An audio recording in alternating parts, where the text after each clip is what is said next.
When it comes to trade, China is now #1 in the world. And while that's all well and good for the world's second largest economy, the rapid growth is emerging as a serious threat to Korean exporters.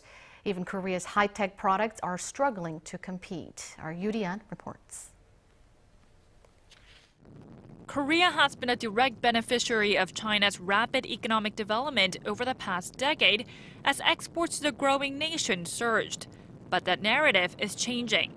Experts now view that growth as a threat to Korea, being that China is now a top exporter in an increasing number of product categories, some of which used to be dominated by Korea.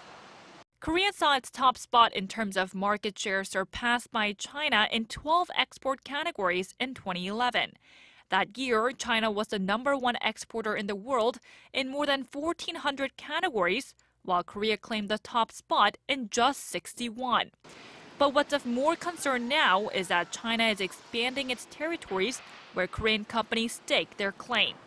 Back in 2000, the overlap in the two countries' top 10 export products was limited to 2, computers and wireless communications devices. But in 2012, that overlap jumped to 5 products, with semiconductors, flat panel displays, and electronic devices being added to the list.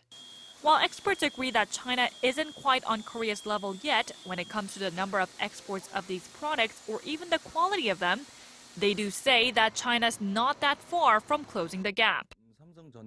Except for semiconductors, other categories such as chips and display panels are at the risk of being overtaken by China in terms of quality and export size within 3 years.